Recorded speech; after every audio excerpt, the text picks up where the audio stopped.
What is up, everybody? It's me, it's RDV, and I'm back in here with my paw, or my comic paw, I should say, Eric Preen. Yep, and we ain't got our other son tonight. He done dirty. Done us all dirty. That's what he did. I think he's taking a shine to the new school marm. I think he's just drunk on the shine. And he's gone to courting. Oh. Yep. Dames, I tell you, pa, they be trouble. I am not annoyed tonight. I just see the thing I posted a sports ball No. where I actually made some progress on. Oh, that. Okay. Yeah, my favorite things. Yeah. I found 9 7-Eleven cups that I'd forgotten I had. Hey, look, everybody, it's Zach. I didn't know I was going to be here. I really didn't. We didn't know that either. Okay, Maranya, now I'm annoyed. I got surprised. The thing I was doing didn't take as long as I thought I was going to do. So I sped home. As you get older, that becomes a problem. Wow. I mean, seriously, you just put that on a tee. And Bye, gave you a everybody. pass. This is fun. This was a great 30 seconds. This was great. That's what she said. I can't slam anything because my desk is made of glass. But in my head, Like your emotions. I'm in a glass case of emotions, yes.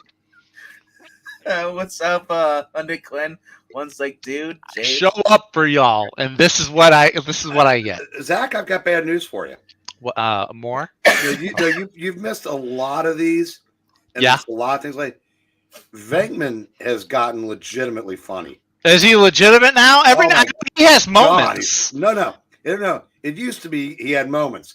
Now they're coming too fast and furious, even for my liking. Well, hey, you know what they say when you practice something, practice makes perfect. Are you doing a lot of practicing? On what? Oh, they get better, last longer than 30 seconds. Oh, shut up. No. Okay, Yeah, so that's your problem. I need to laugh. Never mind. Nope. I'm not playing your game. I'm going to sit here. I'm going to eat my chips because this is not an England teen channel. And I'm going to talk comic books. That's it. So, yeah, because we love listening to you chew. I got pinned and then unpinned by Wes today. Really? Yeah. He did. I heard Wes did I saw he uploaded a video earlier. Like he IDW uploaded a video that wasn't supposed to go up, and then he deleted it. But then he uploaded the wrong video when he was supposed to upload the one he deleted. Like it seems like he just kind of was all over the place. He did the next video is about Fantastic 425, and you know what happens in that, right? So my comment was, there's something about this issue that really bugs me. And then I said, I went down a few lines and said, I'll see myself out.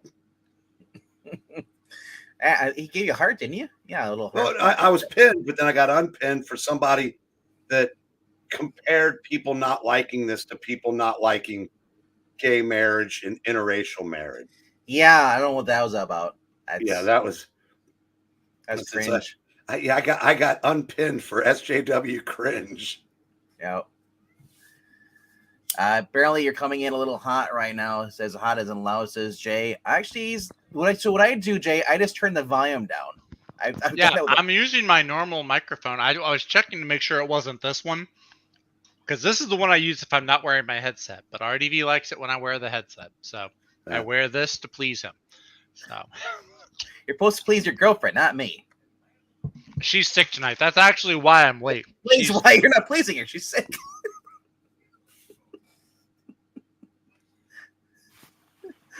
That's okay, Zach. We miss you.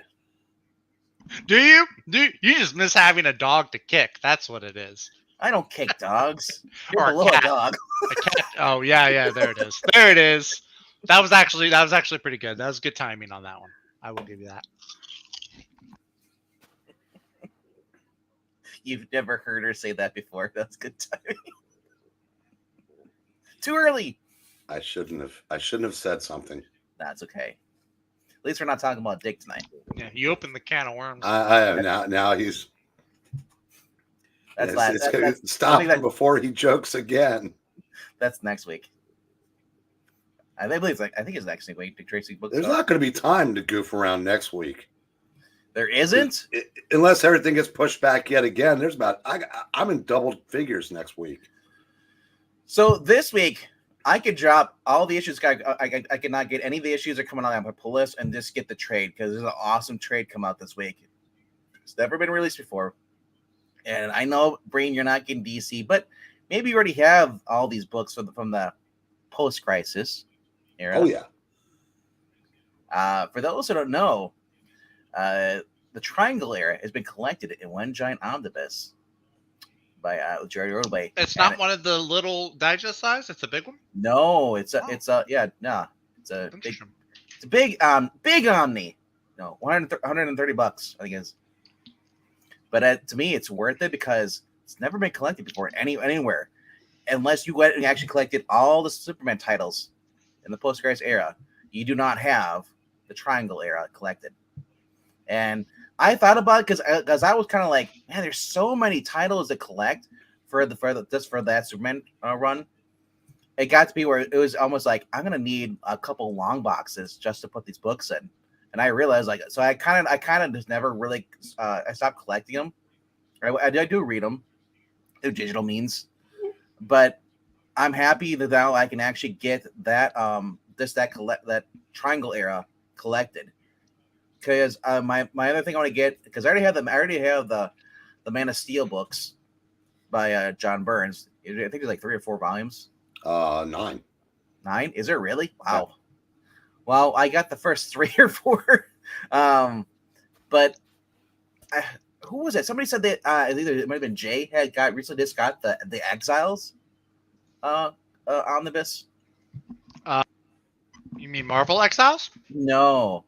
Superman Exile. Oh, Superman Exile. Okay. Yep.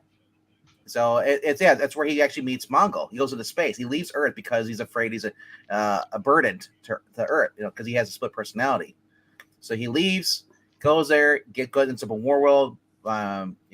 It's such a fantastic read. If you've never read it, that's probably, and if you're a Superman fan, that is probably like one of the best eras of Superman. Is reading from starting with Byrne, going through all that. It's just fun. So, right. All right. But let me share my screen. We'll get this going. Zach, you have a top 5 at least, right? I only have 5. My comic list comes in at under $20 this week. I might be at $15 actually this week. See, I might just drop the issues that I'm buying and just grab the omnibus because that's a lot of money.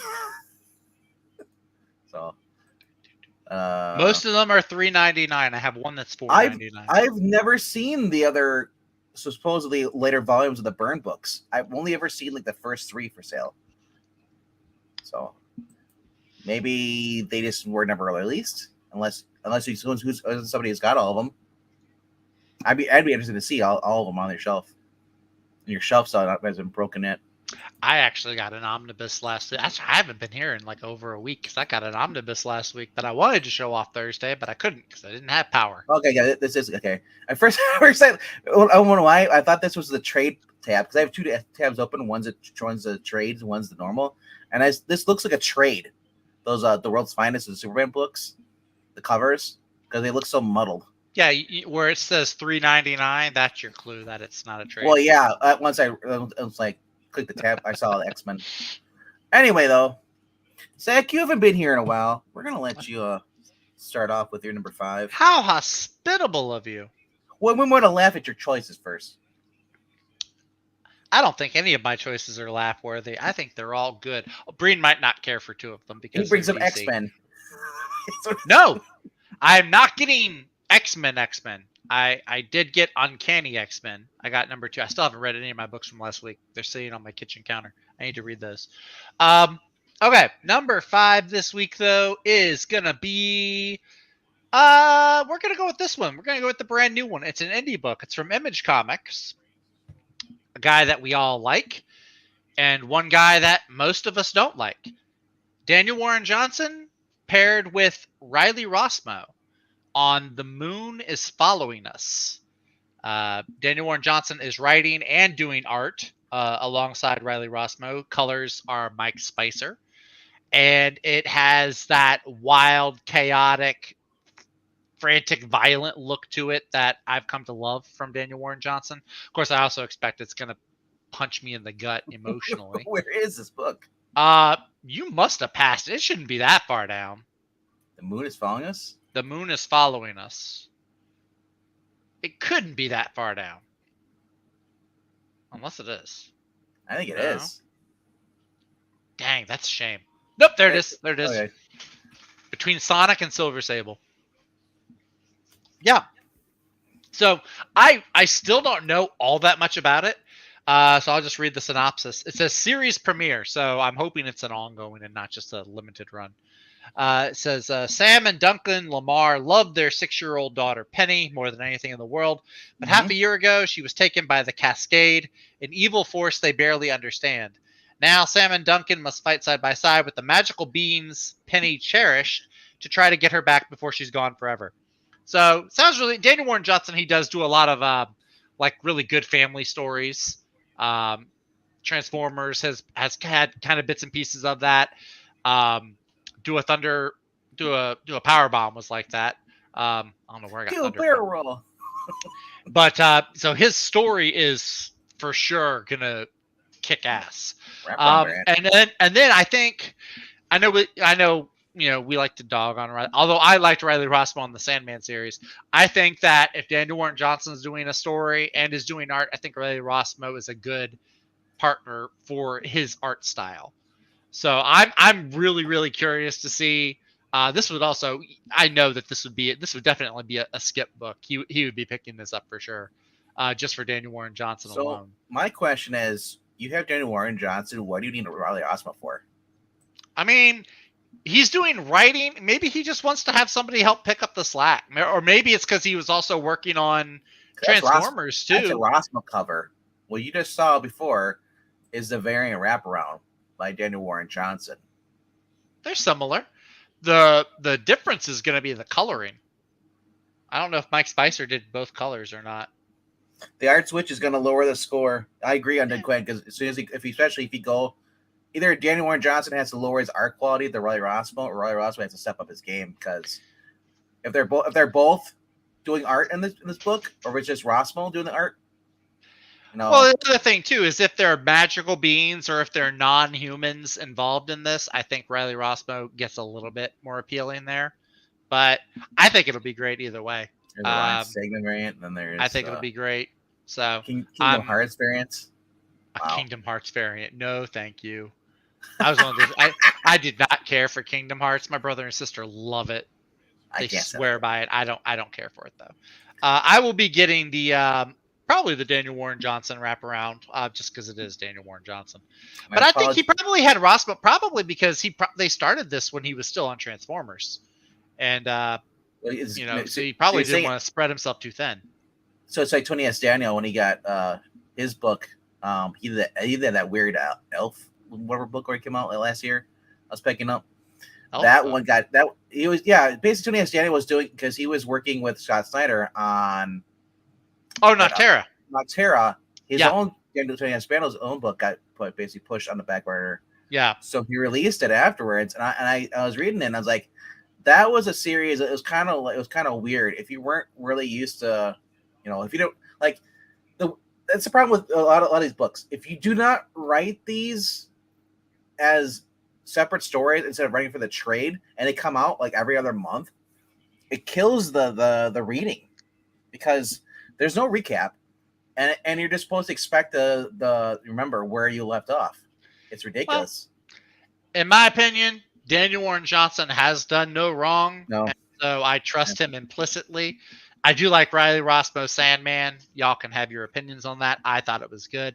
So I think this is going to be really great. It's just bottom of the list because The other 4 books on here I've been reading, and I just have more of a trust foundation with them. So this is my number 5. I agree. Daniel Warren Johnson is a good writer. He's a good artist too. Yeah, yeah. He actually excels at both. You don't. There aren't very many. There's like John Byrne.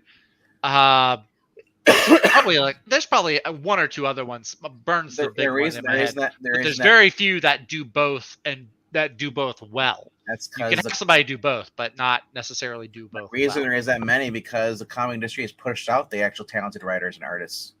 Oh, not Daniel Warren Johnson. For all the diversity hires. I'm just saying. I think we're starting to see. I think it's going to start swinging back, though. I think. Oh, hopefully the next. Well, depends what this election does. Yeah. I think it might go worse. All right.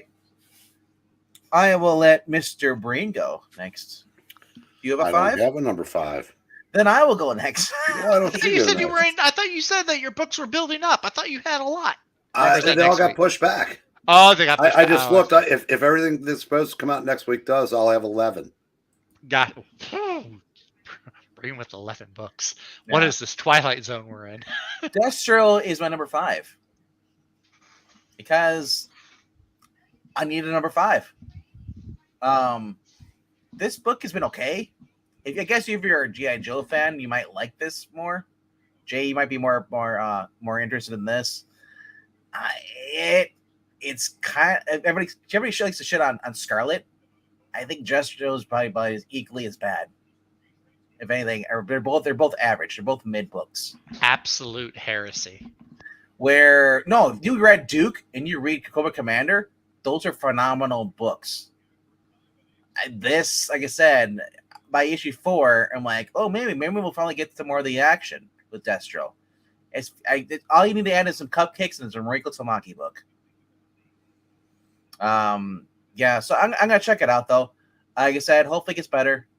But yeah, I mean, Cobra Commander, you cannot deny that was such a fun title that, man, the only way you're gonna pick this book up is by putting Cobra Commander into this book. You know, it's like having Morbius in his own title, but you need to throw Spider-Man in there because the book isn't that great by itself. But I'll check it out though, and maybe this issue would be better. But that cover, this is the A cover. I'm looking at it, and I like the missiles, but the girl looks kind of wonky. I give this cover a 5, maybe a 6. Well, that's right, we're not ranked covers. Yeah. I don't know, man. Like I said, if Travis Moore was the main cover and he was doing the art, I might like it more. This looks more badass. But, yeah. Alrighty, sir. Where are we going to next? We're going to Destro number 4. All right, you heard the stinky opinion. Let me give you the Joe fans' opinion. Let's hear from the guy who hasn't been here in a couple weeks. That's right. I know. I'm sorry. Y'all have been starved for some positivity. I know it's all been cynicism and everything. I am here for the people here every week, just like Breen. Destro, you're the Rock coming back to Hollywood. Between Destro, I'm the Rock coming back from Hollywood, really. No one cares. Michael Keaton being pulled out of retirement to come back and help save. No, it's a new day. Yes, it is. No, Destro has been fun. Yeah, Duke was the top because it was Williamson. That's why Williamson is writing G.I. Joe. Dan Waters, also, fun fact, in case you don't know, he is the guy who, he's taking over Nightwing after Tom Taylor leaves. So, and going by his Destro story, I'm actually inclined to give Nightwing a try once he takes over. We'll see how that goes. But Destro, I think it's been pretty good. I've liked kind of watching the CEO and how he fights the arms race with the twins. What did you say, Breen? The CEO? CEO. I won't interrupt Zach for that tart. So, yeah, I've been liking it. I've always liked Destro as a bad guy a little bit more than Cobra Commander. Maybe it was like the fact that he looks a lot like Doctor Doom with the helmet and everything. But yeah, no, I like this. I like the last issue. I like they had him fighting this woman who was sent to assassinate him. Had him fighting. They had her like trying to kill him in like the Scottish ancestral tomb. I just love that build up in that setting and everything. So yeah, I liked it. I like the artist, Andre Bresson. I think he's been doing a good job. And yeah, I think that this is better than Scarlet. I wanted to like Scarlet more because I'm a bigger Joe fan than Cobra Man. But hey, at least Scarlet actually ties her hair up. This girl, you see her running through a door, she gets caught in the door. well, she's not. I don't care. She's not Scarlet or Cover Girl or Lady J or Baroness. So I probably don't care that much about her. This is what I want. But Jay, he kind of looks like Doom. Like he's got the silver thing covering his whole head. Like he's not wearing a green cape. But come on, he looks like a Macklemore in this. I wear he does look like Macklemore in that. I'm not getting that cover. He's like a big shot in an Eastern European country. The Doom comparisons are more than one. But anyway, yeah, Destro. This is Destro number 4. Yeah. Next issue is the last one, which will lead into the G.I. Joe ongoing. Look at this Tyler Kirkman cover. You'll never be able to get unless you go online. Kirkman's okay. I'm not like obsessed with. Why isn't this? It's a Retour exclusive for Gotham City though. Mask, thank you. Well, I think Mask. I think of something flimsy that you can take off. Destro can't take that thing off his head. So I mean, helmet mask maybe. I don't know. But anyway, I'm done. Destro number 4. I think it's gonna be good. I'm looking forward to it. Thumbs up. Maybe he can't take it off his head. He can't. It's stuck on his head. I thought, or at least they showed with his ancestor. They showed how his ancient ancestor was like giving weapons to both sides of this old medieval war, and so they they basically turned him into the Man in the Iron Mask, which is an awesome novel. Argue more with him. One interaction in the chat. Because you're really James like, I wish I could reach my screen and just beat the crap out. Yeah, can't though. No, Jay and me are cool. Yeah. No, anyway. I've never seen Jay respond that much in the chat. I'm making up for lost time. That's what I'm doing. All right. So where are we going next, Brain? Are we on number 3 or 4? I have nothing. All right. I'll go to my number 4. My number 4 is a book that's been entertaining. I've been really enjoying it. Sadly, we were talking about IDW not being that great in the past couple weeks. IDW. But probably the only thing that's ongoing from IDW that's actually been entertaining and worth the money. I mean, Wes is praising it. If Wes is praising it, I mean, it must be really damn good. Because Wes is fair. Wes will tell you if a book's shit. He'll tell you when it's good. And it's hard. Sometimes it's hard to police some people. But aside from that, though, this is Eric Burnham. Guest artist, I guess artist who Sarah Meyer. It was for a while. It was Dan Schoening. These are the guys who basically were working on IDW Ghostbusters for the past 15 years. Went 2019 and 2012 or 12. But very, very fun series with this. If you love the actual 80s cartoon, you love the 90s Archie stuff, this is right in there. I love how they're able to draw the turtles actually looking just like the freaking turtles from the cartoon. Because it's gonna, like I said, whenever you start getting the art does not match up.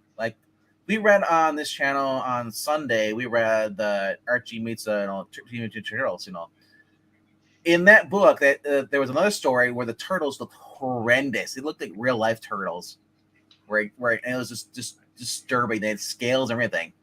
I guess I've been having fun with this. This is good for your kids. Your kids can actually read this book and not be offended. It's also there's some stuff in there for adults too. Like I said, it's an all ages book. It's great, and it's comedy and it's entertaining and it's worth the money for $4, 32 pages. Here's a little variant if you want to get a variant. If you're looking for a kid's book, if you have kids and you want your kids to get into comic books, this is probably your safest bet right here. There's no indoctrination, none of that crap in there. This is straight up the 80s, early 90s IP that you remember reading and watching on TV. So, can sell this any more than it already is. It looks like it looks more like a Scooby-Doo kind of episode. Kind of does. It does, which I'm okay with that. I'm reading this guy. I don't remember watching. I didn't watch a entire series of the cartoon. I remember watching like most of it, I think. But yeah, it says here there's some strange shenanigans transpiring at one of New York's top museums as a recently acquired artifact is discovered, disassembled every evening, and there are never any signs of break-in. This is the kind of weirdness that typically tends to tug at the attention of Teenage Mutant Ninja Turtles and their awesome allies. Yes. Join Raphael and Mona Lisa. Mona Lisa is the little gecko here. In the start of a new arc as they race to solve the mystery at the museum. I thought that was Jenica before she got her shell. Nope. This girl's a gecko. Does she want to save me money on car insurance? Probably then I don't time care. Hey, she wants to save us time on your bad jokes. Why are my jokes bad? That's a rhetorical question. I know they're bad. Breen, show them the list of reasons. Mhm. All right, though. All right, Zach, let's go to your number 3 then. Number 3 is gonna be, where are you at? Okay. We're gonna go with yeah, we're gonna do this one. It's gonna be Superman number 18. Only reason it's number 3 is because it ties into Absolute Power, and I'm not really reading Absolute Power. So, but we were just talking about this before you jumped on about this. Oh, were you? Book. We're basically don't miss it. You don't miss it. I gotta get my Josh. Yeah, sure. I liked before. This is Clark with no powers. Yeah, depowered Clark with Zatanna, and then you've also got the not backup story, but like the side B story with Amnesia, Lex Luthor, Lois, Jimmy, Mercy, Silver Banshee, those guys. You got 2 fun stories going on there, pretty much. So tell me why this is a must-have for your collection. Because Josh Williamson writes Superman really darn well. Also, Jamal Campbell is doing the art. I don't remember if he did the art for the last issue. I think he did. Yeah, he did. Jamal Campbell was kind of like touch and go on the issues for a bit, but no, the art's been good. He characterizes Superman really well. The last issue, actually, if I recall, they did there was like a flashback to when Clark was Superboy in Smallville, and how he got his butt kicked by a magic user, Kid Magician or something like that, Kid Eternal maybe, I don't know, and they kind of had that come full circle where Superman and Zatanna run into a bunch of magic users down in the dark roads in a bar, and one of them was like the grown-up kid magician, and Superman, basically convinces him and all the other magic users to not hide and actually like go and fight Amanda Waller and the Amazos. So he writes Clark really, really well. He gets the character of Clark Kent. Really Can I say one thing? I hate these covers where on an angle it's like, who dropped the freaking camera? I don't mind them. I don't like that it's trying to get the Batman up the cape butt shot that it has right there. I don't care for that. But it's like, look at his face. He's got the hand. He's like, okay, back away now. It's like, what are you doing? Yeah, what are you doing? That's for their new audience. That's for the Nightwing fangirls. But not just girls. Trust me on that. Well, hey, Nicola Scott. Speaking of Nicola Scott, she's doing the art on the. Yeah, all these different Nicola. They're okay. I don't know that I would pay the extra $1 for that variant. Though. So Nicola Scott, I learned this because we were reading the Wonder Woman 2016 Greg Rucka run. Apparently, Nicola Scott worked with Greg Rucka on doing the origin story of Wonder Woman from Rebirth. Which one? 2016. The one where she's Zeus's daughter, or the one where she's made from clay? Well, 2016 is right after New 52. I guess that's the Zeus's daughter one then. Yeah. Okay. Well, the one. It's confusing because they did one issue was the Lies story arc, and then the second issue was the origin. Then it went back to Lies, then origin. How they released it was stupid. So that's the Lies is considered to be volume 1. Volume 2 is the the origin story, which we'll be probably recording and reading on this channel soon. I've been reading with Cheryl's and Amy and Marania, so check that out. But yeah, I don't mind this. This is kind of cool. It reminds us how many freaking costumes there are. So when we complain about the movies having too many costumes, that's true. I do like some of them are pretty cool. Like the Green Lantern one is kind of cool when it has all the or not the Flash one. I think the Flash one's probably the best one because it shows the Barry, Wally, and Jay. I like the Flash one probably the most. Speaking of our Wonder Woman actress, there she is, Cheryl. She's in there saying greetings in the chat. Greetings. But yeah, all right. Superman issue number 18. That is my middle of the road. That is my number 3 spot. Alrighty. Brain, do you have a number 3? Yeah, sort of, kind of. Sort of, kind of. Dan Mora comes onto the title with the next issue, by the way. Next issue, number 19, Dan Mora starts doing interior. Is it out of the absolute power crap? Yeah. Sweet. Be going into Doomsday. Well, I might pick it up then. Because remember Doomsday was a story that was before all this crap? There was like a one-shot where he was trying to get out of hell. That's where they're going to try to do that. So and then like it's going to be fun. Like I said, I like Dan Mora art. I've been liking Josh Williams' storytelling. I just hope that he can do something new with Doomsday than we've already seen. What can you do with Doomsday? Kill Lois. After you've done the story where he kills Superman. No. Kill Lois. No. Kill Jimmy. Kill Lex. No. Doomsday is going to turn over a new leaf. He's going to get a job working as a teller at a bank. He's going to have a family, and he's just going to have a little 9-to-5 job, you know? Cool. All right? You have the little Doomsdays. And then they're going to have like a little like I think you think Josh Williamson would write such a milquetoast story. 50 years later, you're going to have a family reunion, and they're all going to get wiped out by Superman Prime. Superboy Prime. Well, he would be the one that would. He'd be a man by that time. All right. Number 3, because I don't have anything else to get. Epitaphs from the Abyss. I think I see. I'm sure it will suck. Another one? 4 of these. Isn't that the publisher that printed that god-awful horror book anthology that was terrible? Which one? There were 2 that week. It's EC. No, it's EC. Yeah. It was the one that well, this is another one I guess that Chris Condon's writing for. But I thought there was another one was like an anthology. No, it was this one, and Chris Condon's story was fucking awful. But Hello Darkness came out the same week, and it was just as bad. Well, 90% as bad. I don't know who Karina Becko is. Never heard of her. Jay Stevens. He sounds familiar. He probably is very, but yeah. But Chris Condon's gonna have a story in here too, and what the heck? That's interesting. Recover. It looks like DuckTales if it was humans. It's a little Huey, Dewey, Louie running. Whenever I see the A and the hair and hat. Oh no! Alvin Chipmunks. It's Alvin and the Chipmunks. That's it. It's not Huey, Dewey, Louie. It's Alvin, Simon, and Theodore. That's it. But for whatever reason, they never draw Simon having the blue shirt. That's creepy. Like I said, I hope it's somebody give that to Rob Liefeld. It's now. Here's the other kicker. If you did not like Charlie Adler's art on The Walking Dead, that might also dampen the story because he's doing that with Chris Condon.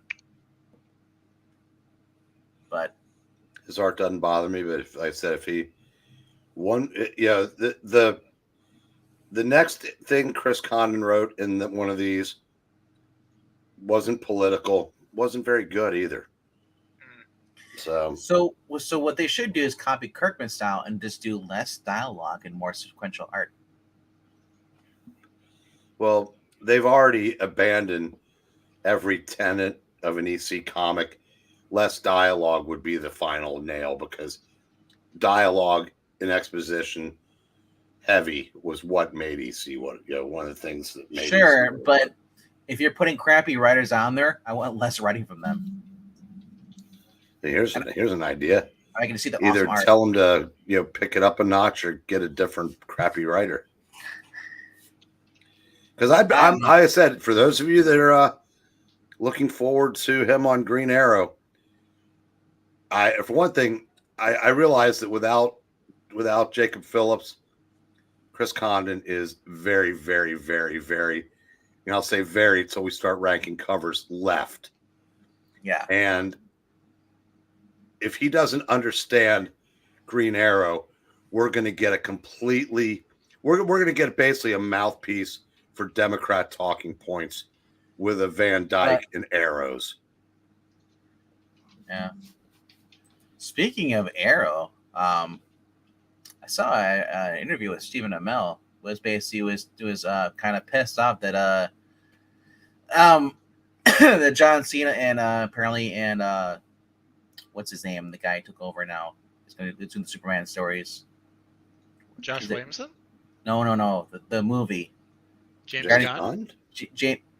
James Gunn. Apparently, James Gunn and John Cena made a crack about Arrow, making fun of it and stuff. And he's like, and he basically he said he's like, you know what? Fuck those guys. It may not be the best, but I was doing 26 freaking episodes. I only had to keep in shape for that freaking role, and to do it for like 6 seasons. What have they done? That was actually hard work. I gotta get it. Arrow for a while. People talk about the Arrowverse, not because it's really bad, because Arrowverse is popular. Sounds like he could lighten up a little bit. It's like I said, when you say like, what have you done? Peacemaker, John Cena. Peacemaker's all right. Peacemaker was better than any of the seasons of Arrow. I'll stand on that. Arrow season 1 and Arrow season 2 are better than Peacemaker. No, hard no. Yes. Those aren't even two that would be in my running. What Peacemaker was? Waller Focus. I would have. Waller was in like one episode of Peacemaker. No, two episodes. Excuse me, barely, but two. Her fat, overweight daughter was in the whole thing. Like I said, we're not here to talk about terrible television shows. Yeah, but I'm just saying. Okay, so we're not going to talk about Peacemaker then. Yeah. All right. Anyway, all right. That's my turn. Okay, cool. My number 3 for this week is better than actually any of the books we've mentioned so far. It's actually from a writer who actually wrote a lot of books, and should be the current writer on X-Men right now. But let's see how far his book is down. You blew right past Wolverine. I think I did, yeah. You did. About 5. No, go about 6 or 7 up now. Keep going. No, other direction. No, he's up at he's already at the top. So he's got to go top. down. Oh, you went back to the top. Okay. Yeah. X Factor's not it. Dazzler's there it is. There it is. Deep Cut has been a very, very fun story. Like I said, Claremont, probably one of the best writers on X-Men. Well, Stan Lee is pretty good. Chris Claremont is light years better than anything Stan Lee did on X-Men. Sure, probably. Yeah. But I'm saying I'm not gonna discredit Stan Lee though for what they did with stories. But Chris Claremont, like I said, the reason I say one of, it's not really to Stan Lee, but more to mention John Byrne. John Byrne, when he teamed up with them, I thought it was really good. But this is a fun story, man. Like, it's just basically Wolverine basically going up against Sinister and going up against Sabretooth and a bunch of the Marauders. Last issue he found out that the Marauders were actually being cloned by Sinister, that the Wolverine the Sabretooth they killed wasn't the real Sabretooth, it was actually a clone. So like I said, if you like Sinister being a bad guy, not being a Krakoa bitch, I like this. This is evil Sinister. This is what I want. I want Wolverine being a hero, and going against villains. I don't want him sitting there and like in this, having coffee, or playing escape room games with Captain Marvel. I don't want that bullshit. As I said, it's been fun. Fortunately, the alternate cover isn't that great. But yeah. The only thing this is what is funny. Like, whenever I hear about, there are some people who don't like Claremont. One of the things I heard about Claremont is somebody said that he never ends his stories. Like he leaves them. He doesn't know how to end them. He writes a story, doesn't know how to end them. And I'm thinking, like, you just compare him to Scott Snyder. No, from what I've read of Claremont, if it is true, guess what? He's finishing them now. That's why he's going back and doing all of them, which I don't mind. But what people don't realize when they say that is he didn't have to finish them in a timely fashion because he wasn't going to be replaced in 6 issues, or he wasn't going to leave in 6 issues. And that's the problem. So people are now conditioned to it taking 6 issues to tell any kind of story, and then resetting. Chris Claremont was there for 17 years, and after a couple of those years, he knew he was there for a good long time. So a good writer can start a plot thread. Now, he was also guilty of, like I said, by his own admission, that Anne and Wheezy had to remind him from time to time, hey, do you remember when you did this? And he would say, no. And so, but still, absent-minded Chris Claremont's better than anybody that's come after him. And honestly, the one that he's brought up is because he didn't finish things. That's why he did these 3 throwback issues.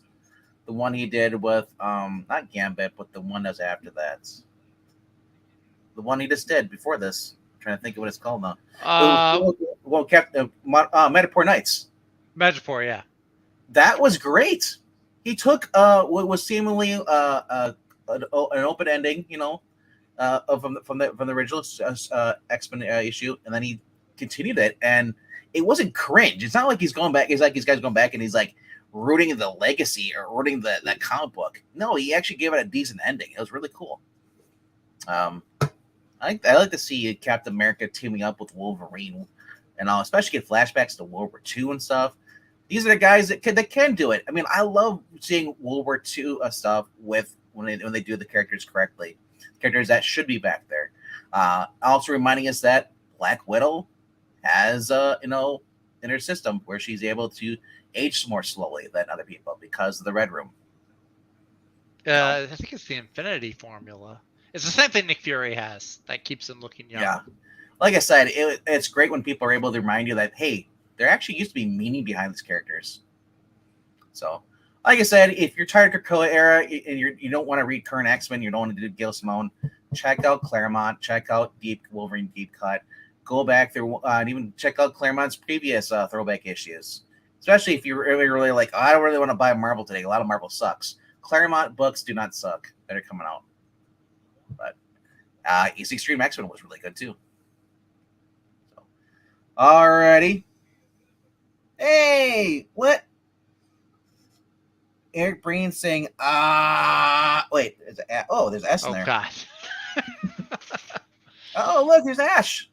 And well, yeah, you said Claremont 3 times. It's like Beetlejuice. No, I did not say Frank Miller.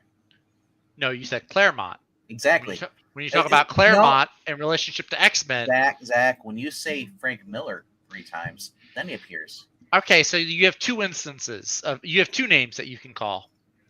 I'm pretty sure you can say some other ones too, but I know Claremont is an Ash favorite. Anyway, that was my turn. I believe we're going to Zach again. Are we on number 2? I think we're on number 2. Number 2. Number 2. Dos. My number 2 is, and I'm gonna get a disappointed sigh from the other people on this panel, but it is Batman Superman World's Finest, issue number 31. I will not give you crap about that because I dropped it because I realized I didn't need it. I can read it through other means if I need to, but it wasn't something I needed to have in my book.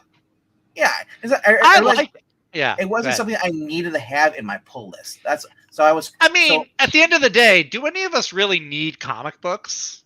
I'm probably gonna start selling some more books again. I have way too many. I actually do. I actually have too many. If I'm gonna move again, I'm gonna have to go through and see what collections I actually want to keep. I'm getting enough where I'm getting to the point where I'm gonna have enough for a box truck. Or now I'm getting omnibuses or omnibuy, and it's like, okay, do I need an omnibus of something plus the individual issues? So But yeah. But as far as books go, you said I can applaud for people who actually do want to stick to this and actually want to read this, because there isn't that many good ongoing books coming out of comic books that that are actually consistently good. It's true. But yes, so this is a new storyline here. Unfortunately, this is not a Dan Mora book. No, this is Adrian Gutierrez. I actually looked him up a few minutes ago. He did the Blue Beetle miniseries recently. He did not do that great, so hopefully his art style has improved. But yeah, this is going to be. Can I say something off colorist? Off colorist or off color? No, off colorist. Oh, off colorist. Okay. Go down to the people doing the book. Mags puts more effort into it than Tamara. Come on. I think you're gonna say that Adrian's got lips. I thought you were gonna say that Adrian looks like he's wearing lipstick. No, Adrian looks normal. I'm actually also scared to say how much Mark Waid kind of looks like my dad. It's kind of low key terrifying. Are you gonna get this? No, I'm gonna get the regular. No, the variants cost an extra $1. Are you kidding me? I'm gonna stick with the cover A. It has Eclipso on it. But I guess that if a friend comes, some are actually worth the variants or something. I'm not super crazy about the Mike. I like Michael Keaton as Batman, but I'm not super crazy about the Michael Keaton logo, Batman. Everything in your top here, it's cool. It's okay. Damn, that's if Mark Waid wasn't Mark Waid, I would get that in a heartbeat. Seriously? Yes. I love that. It's such a cool logo. Yeah, it's all right. I mean, it's not a true homage, but I know what they're doing. Yes, it's close. Yeah. Yeah, isn't that because that's like an almost homage to the first Joker cover, right? And I love because he's towering over Gotham City. It's Gotham City. It's Batman 251. Ask you about that sometime. Also, you say a lot about the cover, nothing else. But it was Batman Day today, or is that this week? I thought it was sometime in October. It was October. Okay. Because they do like the Bat-tober thing for the artists all do, where they draw like 30. Apparently, Nicola Scott's just doing a bunch of different colors. Oh yeah, you didn't know this? Oh, they revealed these all like months ago. There's an Aquaman one. There's a Harley Quinn. There's a Wonder Woman. A Nightwing. Did you buy the preview book? No, these were all online. Oh. No, they were all online. Yeah. The Aquaman one's pretty neat. I didn't know Aquaman had that many costume changes. But yeah, it's the Justice League versus Eclipso. And you actually have some pretty cool Justice Leaguers. You got Ray Palmer, Adam. You've got Dinah Lance, Elongated Man. You got some pretty cool characters here. Red Tornado. And then you got some normals like Flash and Green Lantern, Green Arrow. But yeah, it's them versus Eclipso. And I like Eclipso. He's probably one of my favorite of the DC villains. So really looking forward to reading this. It's number 2 because of Mark Waid. It doesn't get number 1 status because of Mark Waid. So it gets stuck at number 2. But yeah, I'm gonna have fun. I'm gonna have fun with it. If you put him on the ground, he's doing the platoon pose. Like knees on the ground, like kneeling. Yeah. And his hands up, he's doing platoon. Yeah. Maybe. I mean, there's a bunch of other. Look, put Supergirl in his arms. He's doing Superman from Crisis on Infinite Earths. I mean, well, she identifies as a man now. I thought her name was Supergirl. No, if you put Supergirl laying in Eclipso's hands, then Eclipso becomes Superman. That's called a wordplay. I don't. Okay. All right. Play with your words somewhere else. Take over, Breen. Take over, comic dad. Like off colorists. Yeah, exactly. Yeah, that's my number 2 though. World's Finest, 31. 31. It's gone longer than my other favorite ongoing series, which was Moon Knight. Wait. It has gone longer than Captain Marvel. We talk about. That's not I said. So it gets past that. Hey, if this actually goes past Batman Beyond by Dan Jurgens, I'll be pissed because that was 50. What was Batman? Was that 50? 50 issues, and then they scrapped it because they needed to cancel some titles. So they scrapped that along with Hawkman. Oh, Vendetti Hawkman. Yep. Yeah. That's right. Ultra Mega is coming back. I thought they forgot about it. Honestly. I didn't think Ultra Mega was ever coming back. Breen, where are we going for number 2? Shudder. Shudder, I hardly know her. Yeah. I shudder the thought of you Thanks making thanks for the effort. Zach, I appreciate that. shudder the thought of you making more jokes. Never mind. Can't say anything. Turning into an Angleton chat where I can't get a word in. Good. Oh, that's how all chat should be. Are you serious? Right? I know the chief of interrupters here, right. and he doesn't like it when there's another one. You have interrupted your own interruptions before. You've had conversations with yourself that you have you interrupt. It's like Lord of the Rings, where Smeagol and Gollum are talking, and it's the same guy, and then a third voice comes out. This is coming out too. I know they bring it out every freaking year. Yeah, they're doing the Batman and Elmer Fudd comic too. They did this. They did this facsimile last year, and we all got it. I think I've gotten a Millennium. It's in a Millennium issue. Also, we don't need another one. Mm-hmm. But yeah, usually I don't have to include this because there's enough. But since pickings are so slim this week, we'll just count that as one of them. The governor of the cave dwellers. Damn, Skippy. Interesting. Is that Frazetta? Yep. Nice. Is that a dude or a chick up there on the right? That's a dude. Oh, I was going to say, if that's a chick, she is swole. That other guy's wearing a thong while he's doing the Naruto run. They all wear loincloths. Yeah, but there's loincloths and there's thongs. And they're like, well, that one's not one. That one's not. Those are cheeks hanging out. That's not, yeah.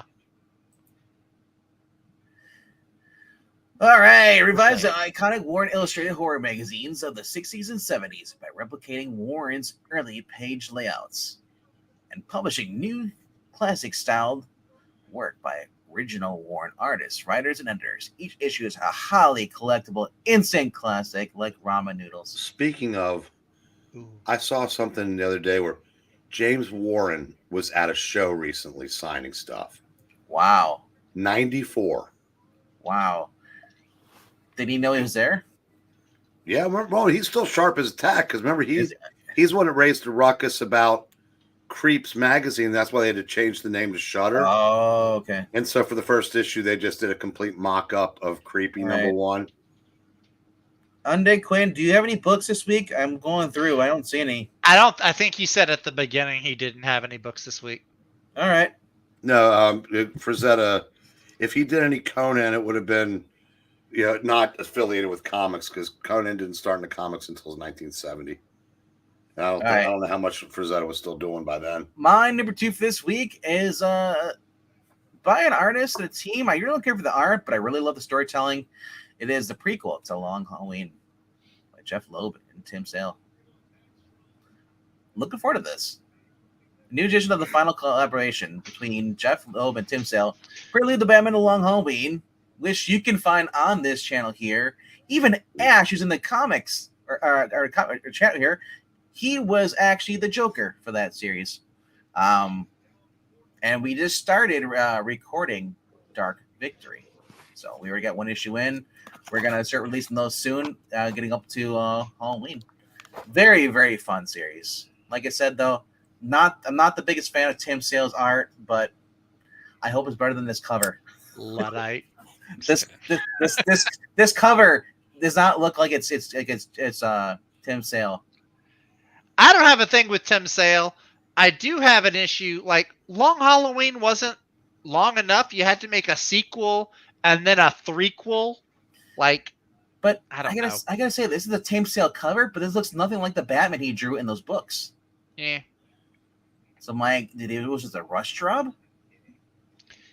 I just don't like seeing comic they go back to on the big events. Like, oh, this did great. Let's do a sequel to it.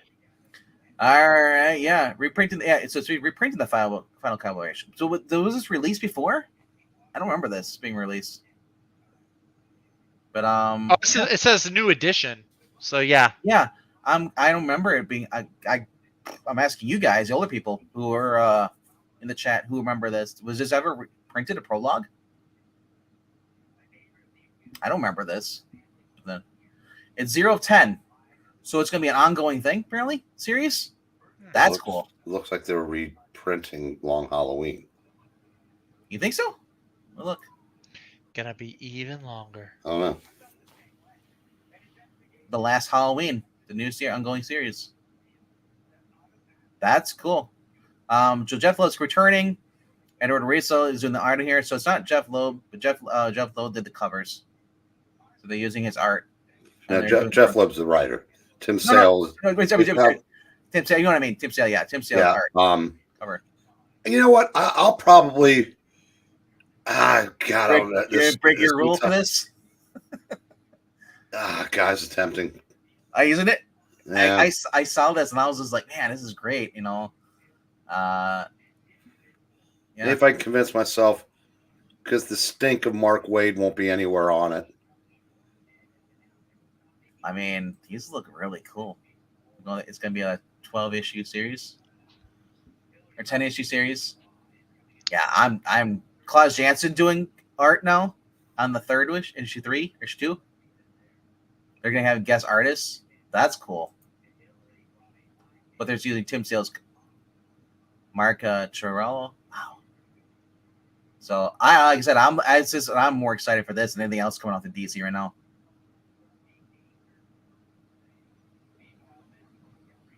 Huh. Tim Sale looks like Rick Grimes. I was gonna say he does look like Rick Grimes. Look at Chris Samney at issue 9. I'm just gonna get number 9. I'm just gonna come in blind and come in just for the Chris Samney issue and then out. Ash, you read the Ambassadors and they didn't have a consistent artist for that. I'm guessing. My guess. I'll be serious for a second, Ash. My guess is the whole purpose of this was that there were a lot of artists that wanted to pay tribute to something that to pay their tributes to Tim Sale. So I'm guessing that's the reason for all these artists. And you know I am as cynical and critical as anybody when it comes to DC. So this is cool. Like I said, it doesn't bother me. I mean, I don't really know what the artwork's going to be like for some of the artists. I don't know what they are into your art, but I mean, this was probably they want to pay tribute to the guy, and you're not. No question. If he were still alive, he'd have been doing all of it. Yeah, but you're not getting what you call it. You're not getting like crappy artists. There's no Megan Fitzmartin on there. There's no Meg Visaggio. There's no Danny Lore. I thought those were writers or whatever. You know what I mean? You're not getting crappy people put on the. You're not getting the artist equivalent of them. Yeah. Yeah. Well, that's okay because then Zach would just defend him anyway.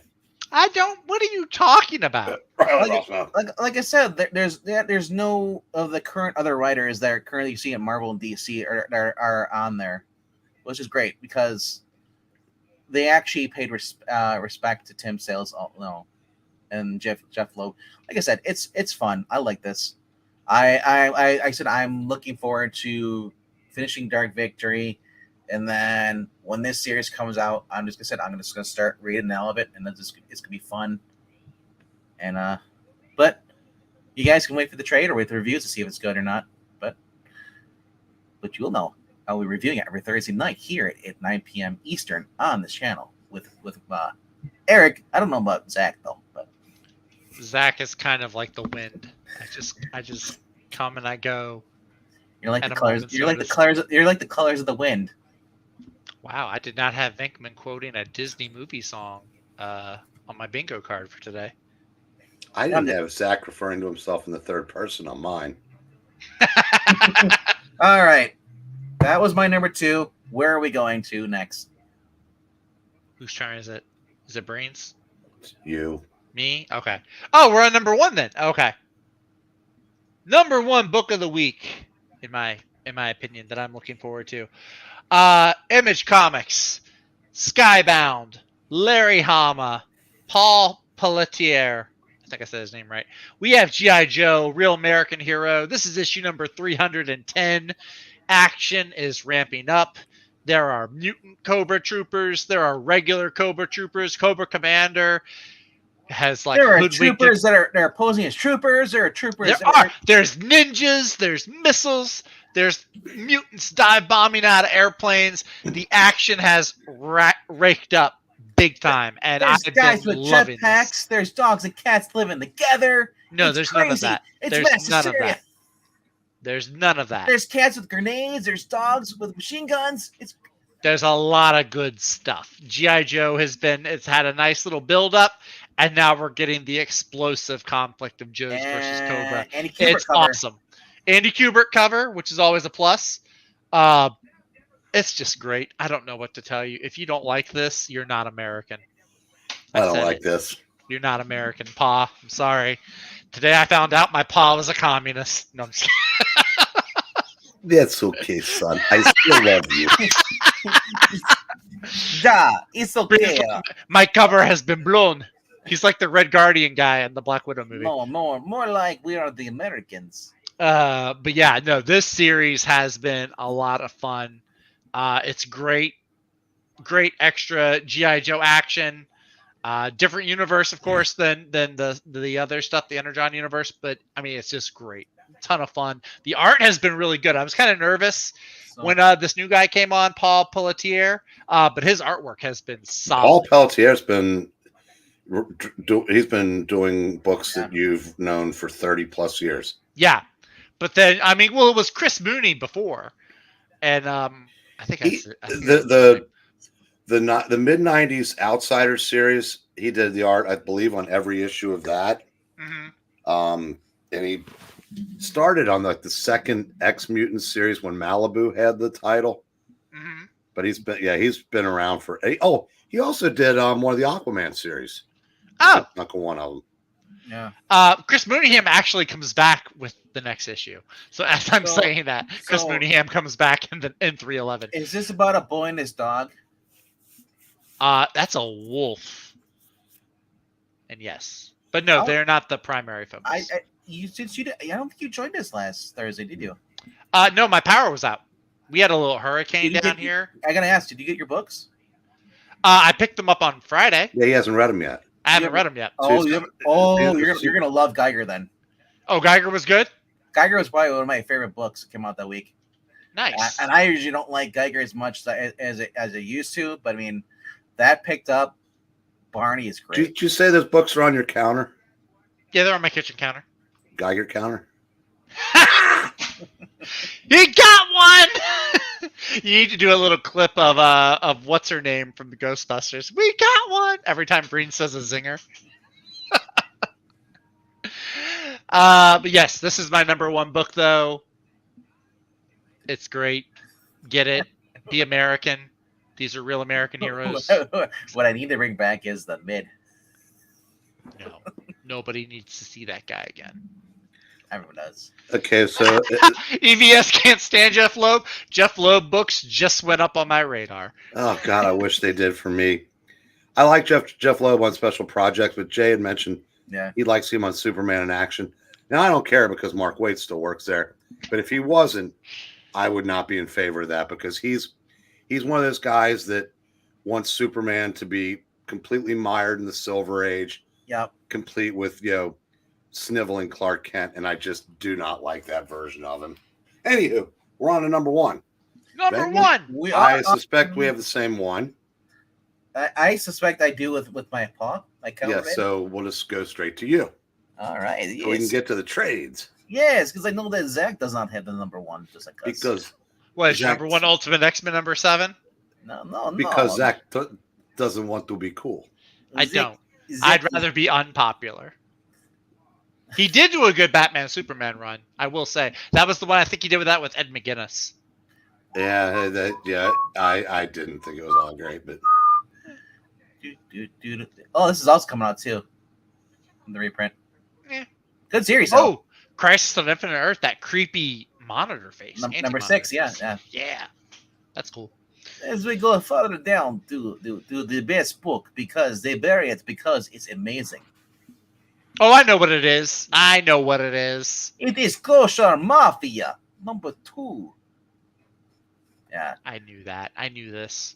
Mad Cave. Yes. Wrong. This has been fun.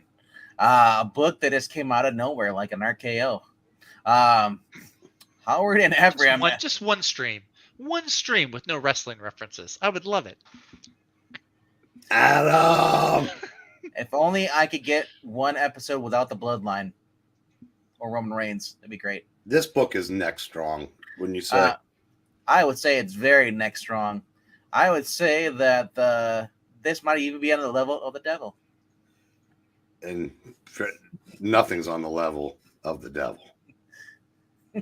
It's better than you, and you know it. Yes. Howard and Ephraim, whatever you want to pronounce it. Ephraim. It's Ephraim. It's a long E.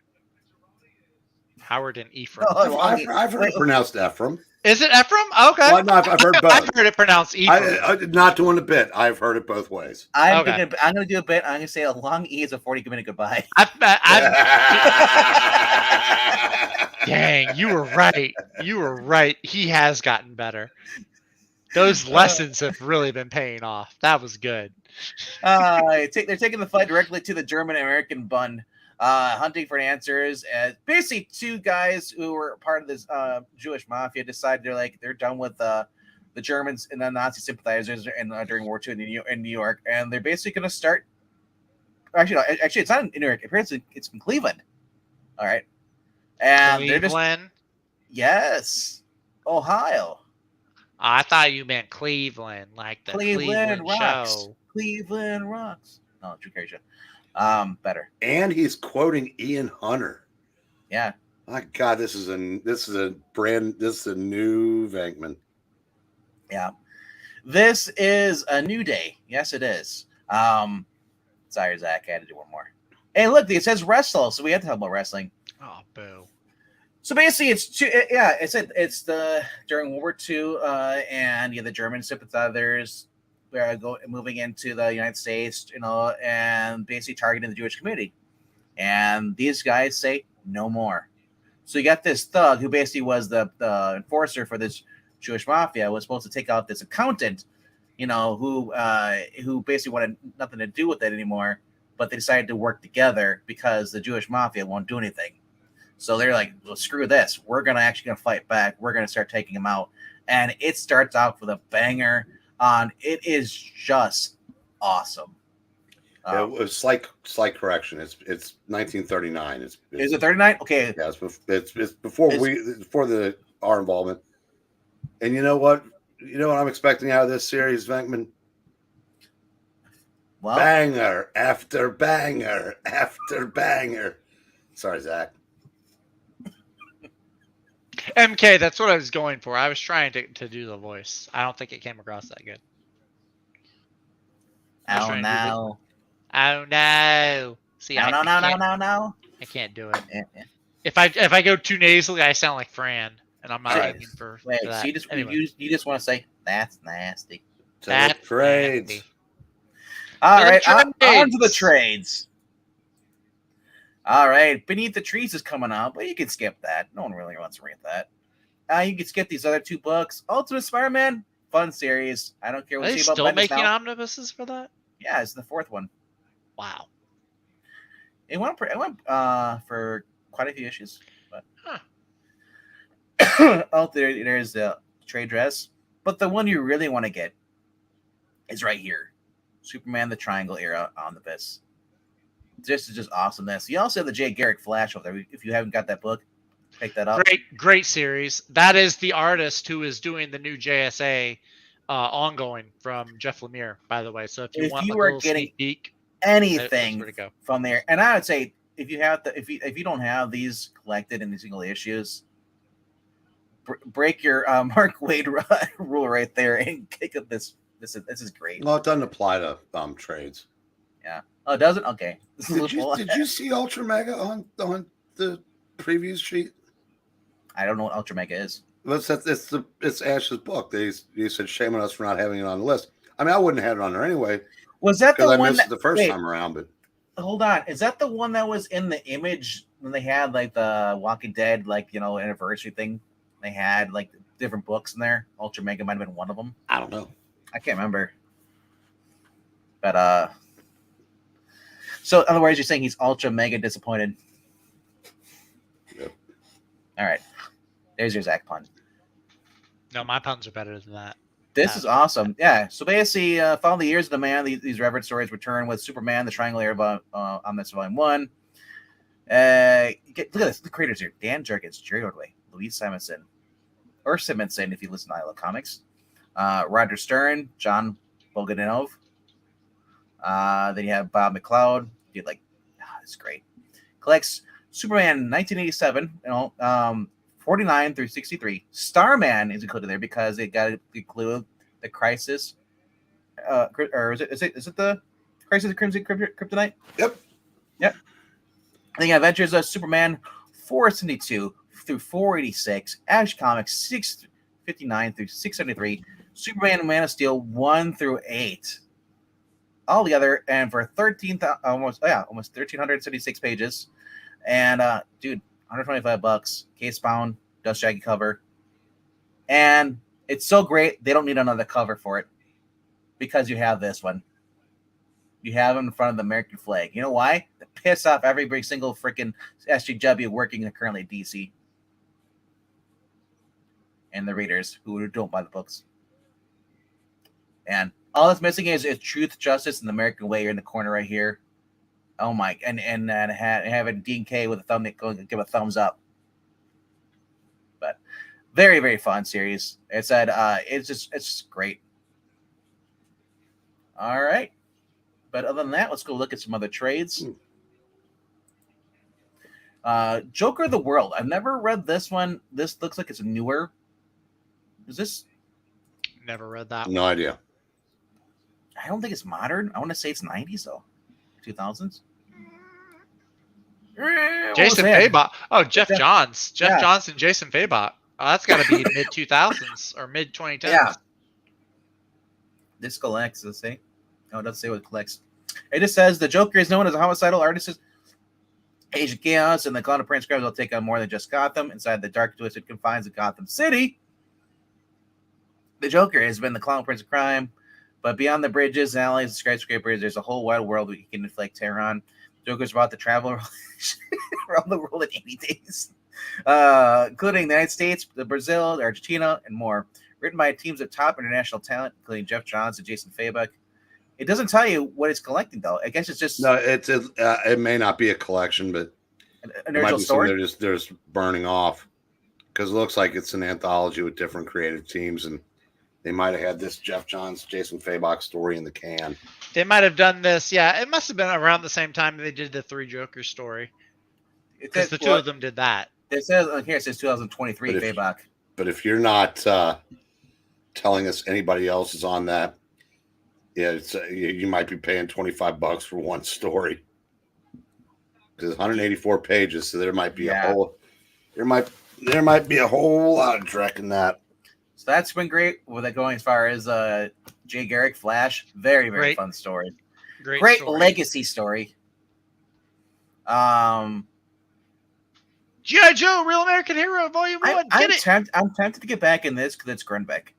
Yeah, Torrin Grunbeck, right? Yeah. She's got part of this. Rainbow Rowell. Didn't she do Carnage too? Yep. Well, this is the Carnage story. Yeah, she's in.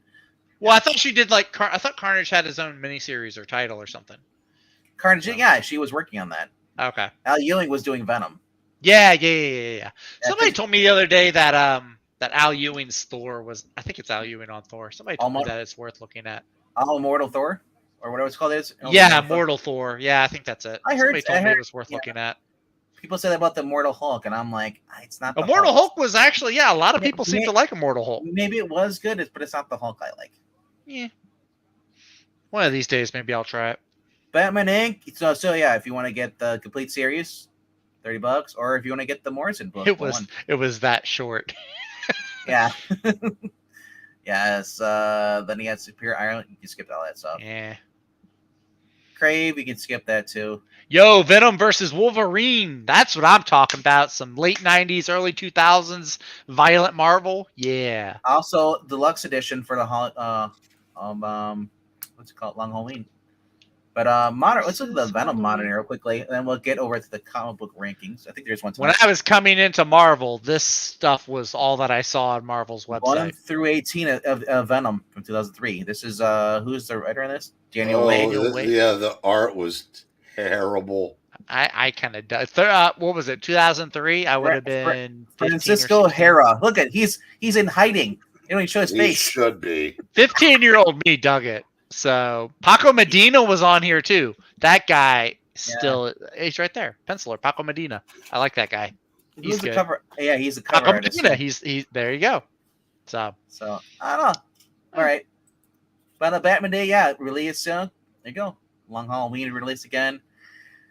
But third, okay, behind the scenes extras. That's what the difference is. So basically, $50, 416 pages, oversized.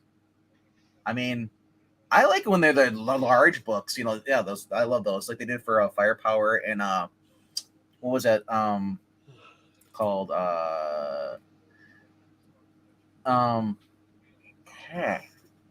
Recommender book, Deadly Class. I love when they have the giant books like these. I'm not a big fan of the Treasury kind of style. I like the deluxe versions better. But that's coming out. This is the Howard Mackie series, collected. Yeah, from the 90s. Fun. There's the other version. Mike Renaud's Volume 2 is coming out on the bus. Choose your cover, A, B, or C. Green Lantern by Jeff Johns. Green Lantern, baby. Book 2 is finally coming out. Probably the best Green Lantern run. And then here's an Epic Hulk. Man or Monster. Oh, I like that other cover for G.I. Joe. Right? Oh, that's a cool one.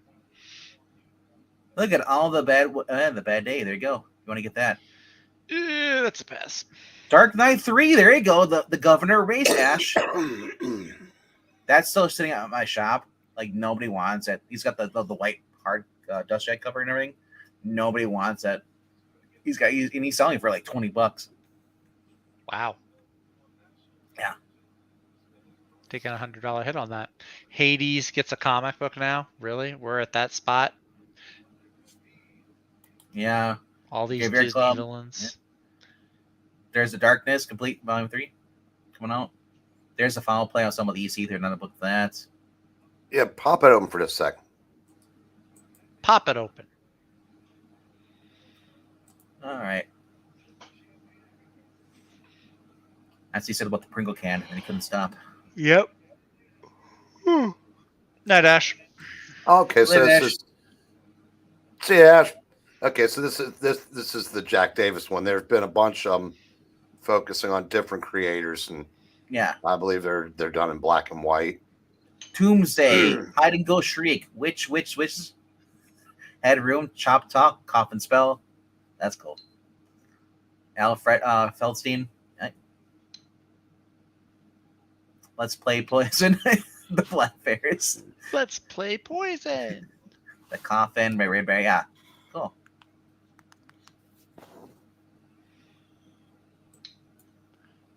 All right, and then there's the other Ghostrider, Volume 6 coming out. He rides the ghost.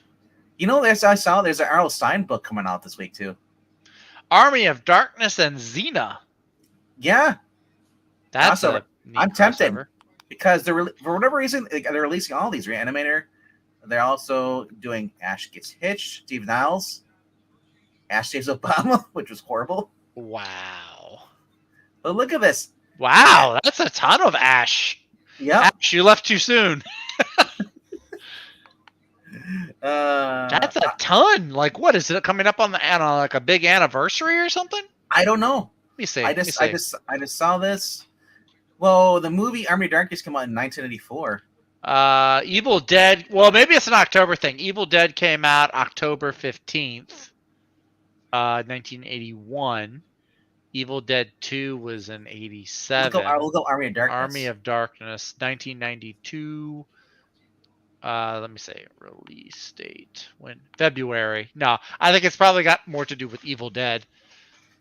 The only one that's out in here, the Army of Darkness, they need to have is versus Jason. Yeah, that's the one people are looking for. Ash versus Jason versus Freddy. But It'll anyway, never happen, but I'd like to see. I'm tempted for this though, the Xena one, because those are hard to find too. I would like to see Ash versus Mordor, Lord of the Rings. It'll never happen because All right. Tolkien estate is too protective. Speaking of Lord of the Rings, did you see the one I posted? Somebody put Jim Carrey in Lord of the Rings, Ace Ventura, and no, and I posted in Sports Ball yesterday. I think I tagged you. It lines up. Holy crap! I will not tolerate any Tolkien slander. It lines up so well. Which Ace Ventura, 1 or 2? One. Or both? Oh, one. Just one. Okay. You know, and he's like, Sam's like, throw the ring in. He's like, fine, let's do everything you want to do. It's like they kind of mix a little bit of both, but the way it lines up so well. It's scary. I'll have to give it a look. It does sound pretty funny. Just type in Ace Ventura, Lord of the Rings, or Jim Carrey, Lord of the Rings, whatever. YouTube. Anyway, the little Lord of the Rings sounds like a crossover of a stupid Big Bang Theory would come up. Freaking Big Bang Theory.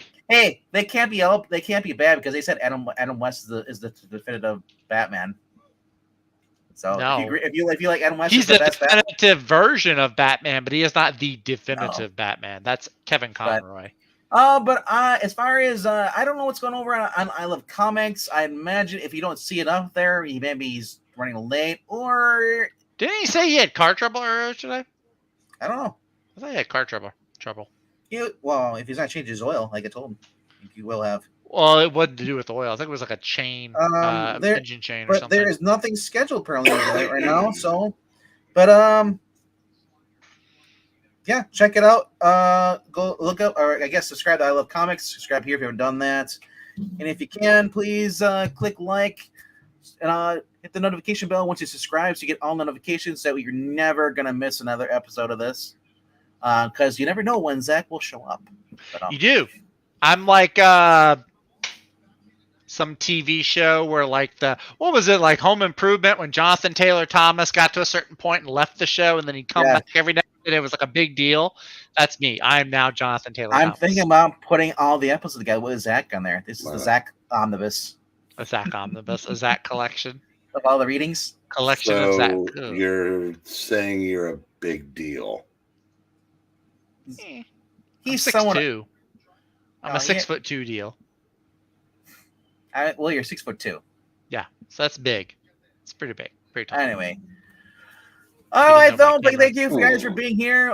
We're gonna sign off here in a few seconds, and come back tomorrow. Tomorrow is gonna be fun. Tomorrow we have a special guest coming onto the channel. Let me load it up here so you guys can see. Oh, interesting.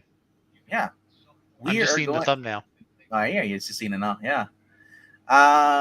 We are gonna have one of our friends here. He's been on the Get Critical. You know, he's also hung with Aaron Sparrow. And this is hold on a second. Yes, One Slick. In my own mind, I am the star role. Yeah, so